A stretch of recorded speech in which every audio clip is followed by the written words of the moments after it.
Hey, what's up? It's me, Jen again, and I am back today to talk with you about surgery. I have this crazy story about a time when I had surgery that went horribly wrong, and unfortunately, it kind of changed my life. But that's what led me to having RFA on my thyroid. So stay tuned to the end of this video for an update on how I'm doing almost 3 weeks out from my procedure.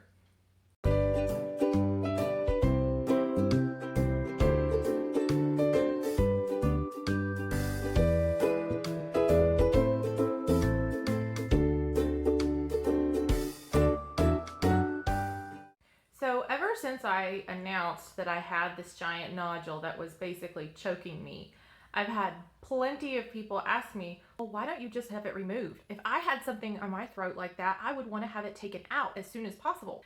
And yeah, I definitely wanted it gone. But I had a kind of horrible experience when I was younger where I had a surgery that went terribly wrong, and it really changed my perspective on surgery from that point on. When I was 18 years old, I injured my knee, and I went to the doctor, and my doctor said, you have a torn meniscus and we need to do surgery to fix this. But it's a very simple and straightforward surgery, and you'll be good as new in no time, back on your feet, going to your college classes. And so I thought, sure, why not? People have surgery every day. It's not that big of a deal. And so I went forward with the surgery. Unfortunately, after the surgery, I was in a huge amount of pain. I had a nerve that was impacted by the surgery incision. And so every time I tried to get up, I had a horrible shooting pain come from my ankle all the way up my leg that was so intense that it sometimes would make me throw up. Absolute tremendous pain. It really sucked. I called the doctor various times asking for a different pain medication, hoping that something would help me be able to get up and move around, but nothing helped. A week after the surgery, I went back to the doctor, and he had no idea what was wrong. My leg from hip to ankle was as big around as a watermelon. So the only thing he knew to do was to take me back in for a second surgery. And in that surgery, he determined that I had potentially had some sort of a reaction to the sutures where he had stitched up the inside of my meniscus, but I definitely had a systemic staph infection. When I woke up from surgery, I was still in a tremendous amount of pain.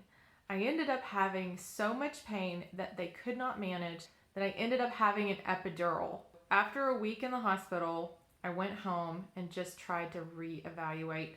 I wasn't just as good as I was before surgery. I had half of the amount of cartilage I was supposed to have in my knee, and I was in tremendous pain, and I had had a huge amount of antibiotics from the infection. Everything had just kind of fallen apart. I ended up having to drop out of college for the semester because I couldn't walk or tolerate the pain of just being on my feet. Things were just really, really hard for a while. And after years of having bone-on-bone contact in my knee, I ended up developing a lot of arthritis. So as a young person, I ended up getting handicap parking. Sometimes I get dirty looks from people, but really I needed it because I had pain with every single step I took, and still do to this day. That was 18 years ago.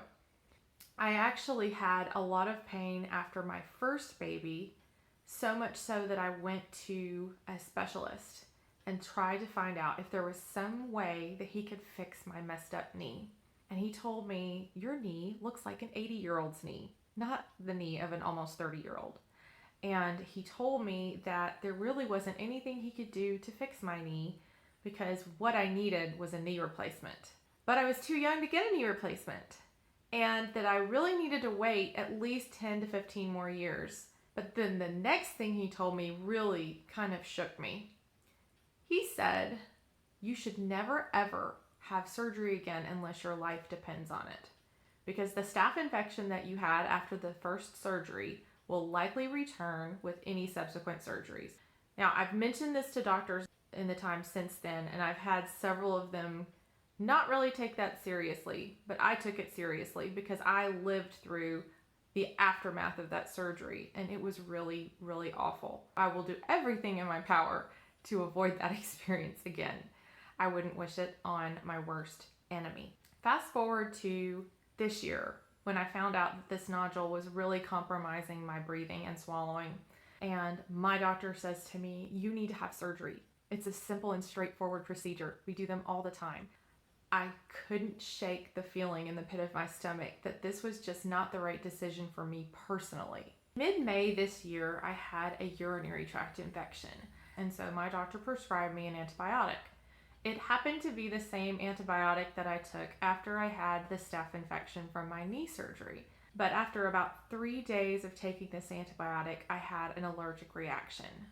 I experienced a lot of swelling in my thyroid, and I had a rash on the back of my neck. My thyroid swelled to the point that I felt like I was being choked. And 2 weeks after this, I ended up going to the emergency room.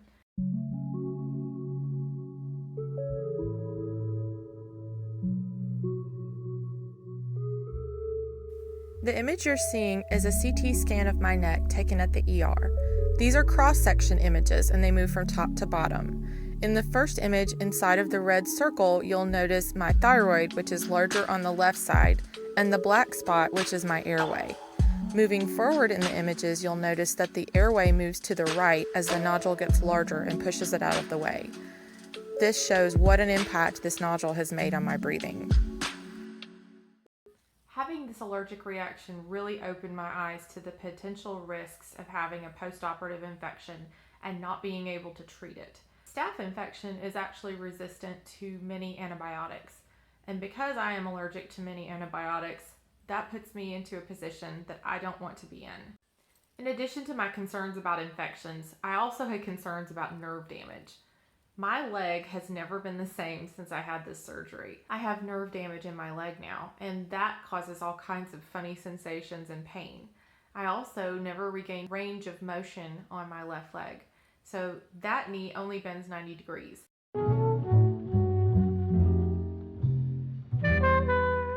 Having thyroid surgery requires an incision here at the base of your neck that's usually a couple of inches wide. But because my nodule was so large, I was going to have one that was quite a bit wider. I also was concerned about all of the various nerves and muscles that run through here, and worried that every time I would turn my head or bend my neck, that I would be very aware of the fact that I had had surgery. I'm very aware of this with my knee.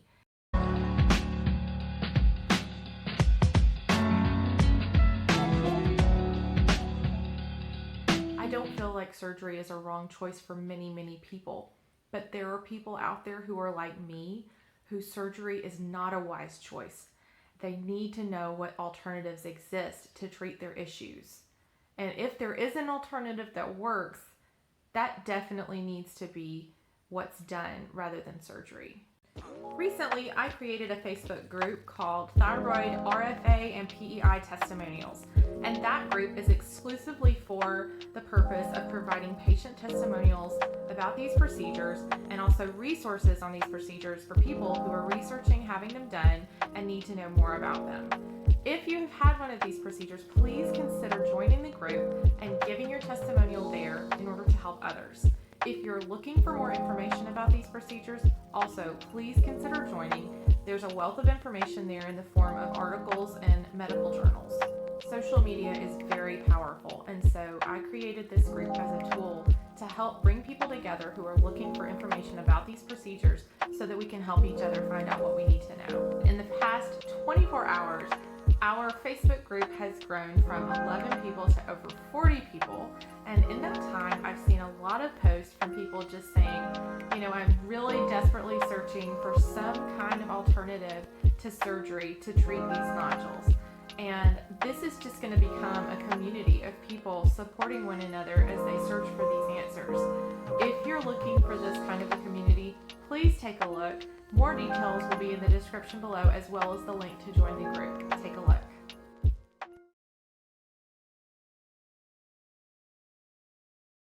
Disclaimer, I am not a doctor, I am not a medical professional, I am simply a research nerd who loves to know what's going on in their body.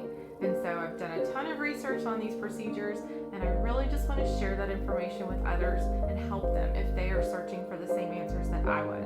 I also would like to say that I am not angry with my doctor who did the knee surgery back when I was a young girl, and I have no ill will against that guy. However, now I understand that there are always risks and benefits with every surgery. And so anytime you're considering doing this, you need to understand what those risks are and make the decision on what works best for you and your body. No one else has the right to make that decision for you. You are the one who has to live in your body for the rest of your life. So choose wisely and always be your own advocate.